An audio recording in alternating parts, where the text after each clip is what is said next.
Hi and welcome back to my channel. My name's Snow and I'm planning to thru hike the Arizona Trail this March 2021.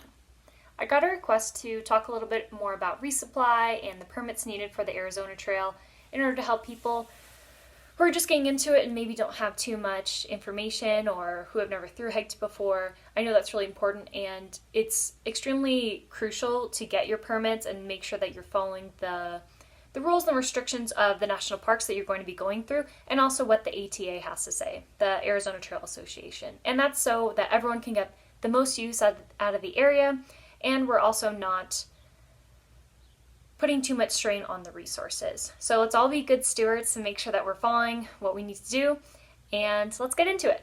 So in this video, we're going to talk about resupply, specifically what I'm going to be doing. Of course, you have multiple different options and you can check on the Arizona Trails website. They have some great resources which I'll refer to and show a little bit on there. We'll also be talking about trail angels, water resupply, and what that's going to look like, and that changes year to year depending on the weather.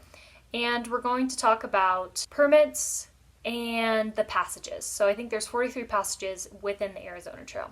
So I hope this is a little bit helpful and gives you some information. Reminder, this is going to be what I'm going to be doing. You don't have to do exactly this. If you're more comfortable with more resupply boxes, you can definitely do that, and I'll try and give some good resources so that you can be better prepared.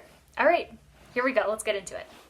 So first up, we're going to talk about the passages. So this is available on the ATA's website, and it tells us that the Arizona Trail is divided into 43 passages. The list below contains all the passages in order from south to north. And it gives you information on the GPS, as well as a variety of other things. It talks about the app Guthooks, which I will be using for majority of my trail information and following that. It gives information of up-to-date comments from other hikers that talk about the weather, or the water, or water caches, or even just how to get into certain gateway areas. I would definitely recommend this. This is also available on Guthooks for the big three: the CDT, the PCT, and the AT. And it's a great resource. If this is your first time, I would also recommend that you do print out maps as well. It's helpful to just give you more information and help you get situated. And it can be really important if your phone breaks, you don't have access to Guthooks anymore, something goes wrong. Of course, there's multiple things that will happen. Guthooks uses your GPS in order to show where you are on the trail or how far away you are from the trail.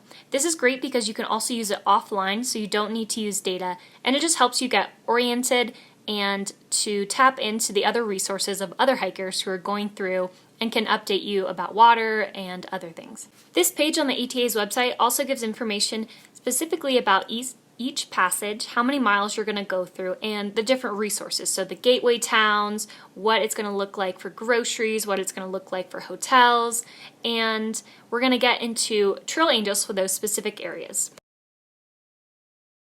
Also located on the ATA, it has an area specifically about trail angels. So trail angels are people who live in the area or just people who want to help hikers as you're going on your journey. And it's really important because things come up, things happen, and just to know that you have resources or people who want to help you is extremely comforting. This website provides a whole list of different trail angels located in the south, the central, and the north. So it's a good idea maybe to write down one or two names. And it also provides information about what they can help you with. So some people it's just shuttles or showers, accommodations, water caches, in case of emergencies, something else or another. They provide a number and sometimes an email. And these are just people who are not associated with the ATA, and they're just normal people who want to help hikers. And I would really stress that trail angels are incredible people, just so willing to help and just amazing. And if you do need help from somebody, I would just encourage you to be so gracious and just really thank them for what they're doing, because it's incredible. And I know a lot of trail angels, sometimes if many people come through, they don't really get that thank you, I guess, because sometimes hikers expect it. Or I think there's a really good line on here that says, we're not at Airbnb, but we have like a couch that you can sleep on. And it just taps into that idea that people are good, people want to help you, and although you may be hiking alone, you're never really alone. Next up, we're going to talk about water sources. So like I mentioned, in the app Gut Hooks, it actually gives you updates of where you can find water and up-to-date comments of other hikers and what their experience was with the water, if there's still some, how much is left, what the kind of color is, anything that you really need to know. It also is a great resource to look online, so this, as well as the other resources, is at the Arizona Trail website, and they can tell you more information specifically about water caches and up-to-date information throughout the week that's going to tell you how much water is there, what it's looking like, and the quality of it. And it's just so important, especially depending on the year that you're going. I know that for this last year, it was an extremely dry winter, an extremely dry summer, and water is going to be more of an issue than it was in 2019. Alright, and now we're going to talk about permits. So permits are not required for a long-distance hike or ride along the Arizona Trail. However, permits are required for overnight camping within a few areas. These permits are not managed by the ATA, and you will need to contact each agency directly. So here are ways that you can get the permits that you need. The first permit that you might need is a Colossal Cave Mountain Park. This is in Passage 8. So this is not mandatory, you don't need to stop here or stay here, but if you do, it is going to be along the trail, and it has fees that you must stay in the designated campgrounds, and it gives you an area to contact the website. If you really have that many questions, you can go through Colossal Caves. It's a little bit off trail, but it's close enough, and it's a great option for a resupply. I know some people are going to choose to do that. I'm personally not going to, because I know that Vail and Tucson are just right before this, so I'll probably go in there and maybe stay in a hotel. Next is going to be getting your permit for Saguaro National Park. This is in Passage 9, and it requires camping permits, and camping is only allowed in developed campgrounds. To learn more about backcountry camping at Saguaro, visit their park website. As of February 2020, all Saguaro backcountry reservations permits can be made also at recreation.com. Now, personally for me, I wouldn't recommend getting your permits before you're actually on trail, just because it's a little bit harder to gauge how fast you're going to go, how many times you're going to take a zero, or maybe just have a shorter day than you plan for. I personally would recommend 1 to 2 days before, possibly if you go to resupply or take a day off in Tucson/Vail, that you call them from there. When you're headed into the park, they actually have a giant sign and they provide a phone number so you can call and get a reservation there. However, you might not be able to get the reservation that you want, especially if it's on a weekend, so I'd recommend calling a day or two before. The last permit that you're going to need is going to be the Grand Canyon National Park, which is in Passage 38. This requires a permit, and camping is only allowed in developed campgrounds. Although Grand Canyon backcountry permits can be very challenging to obtain, the park's Backcountry Information Center is authorized to make a special accommodation for ATZ thru hikers by issuing up to 1 permit per night for an AT group to camp in the stock site, for if it is available. The stock site is normally held back for equestrian groups. There is 1 stock site at Bright Angel Campground and 1 at Cottonwood Campground. When you visit the Backcountry Information Center, let them know that you're an ATZ thru hiker and that you would really appreciate the opportunity to camp at Cottonwood and or Bright Angel. Remind the ranger about the stock site options and ask if it's still available.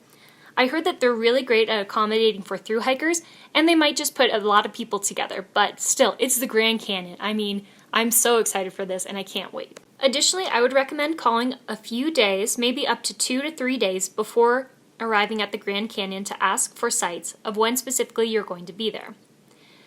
Please remember that these permits are extremely important, and it helps to keep the park in order and also to help with the resources. So the Grand Canyon is one of the most used and appreciated places, so don't be the jerk that doesn't get their permit and then has a giant fee. Alright, and lastly we're going to talk about resupply boxes. So, when thru hiking, you can either resupply your food from shopping in towns along the trail when you get to them, or mailing yourself a box full of food, or a combination of the two. I found with the Arizona Trail that the resources to get off trail and to resupply were really easy for the most part, and I'm actually only going to be sending myself 1 resupply box to Roosevelt Lake. And I'm going to send myself that because I know that the smaller marina store there didn't have that many resources or food items, and I did want to send myself another pair of shoes because the one that I'm using right now have been used for the past year to 2 years. So I figure I could use a new pair of shoes, a fresh pair of socks, and then just some of the things that I'm going to be sending to myself.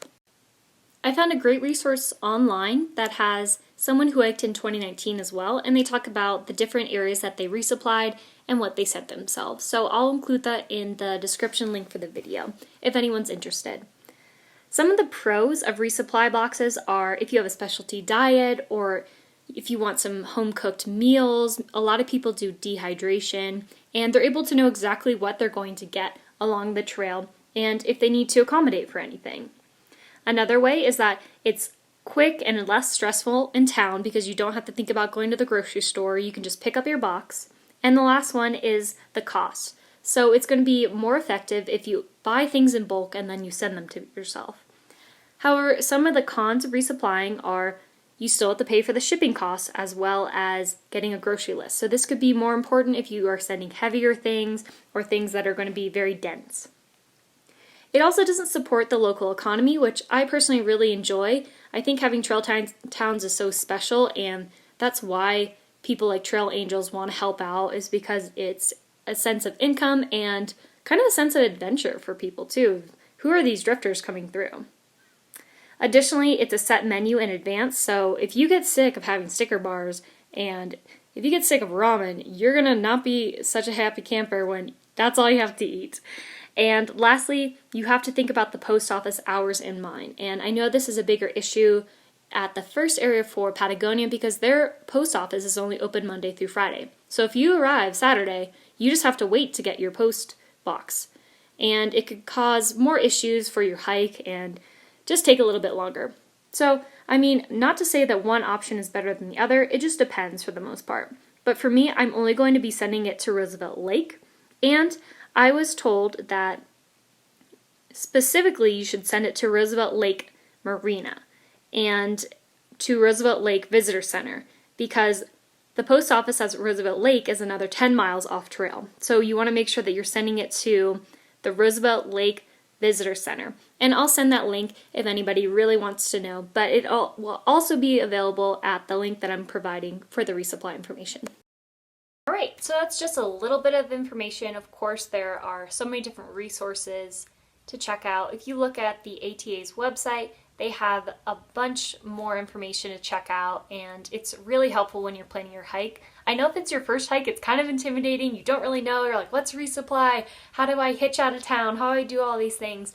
But trust me, if you give yourself the information that you need and you believe that you can make it happen, like you're going to. And you're going to grow, you're going to learn so many new things. And I hope this is a little bit of the basics that you need for the permits, checking out water stuff, and the resources like the ATA, the Trail Angels, what the passages are, and how they can be helpful to you.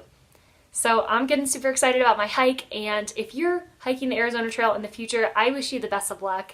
Thanks again for watching. I really appreciate all the support that I've gotten, and it's exciting to see people who are subscribing and want to know more and want to see my hike, and it's really inspiring. So thanks so much for all the support, and yeah, I'll see you next time. Bye.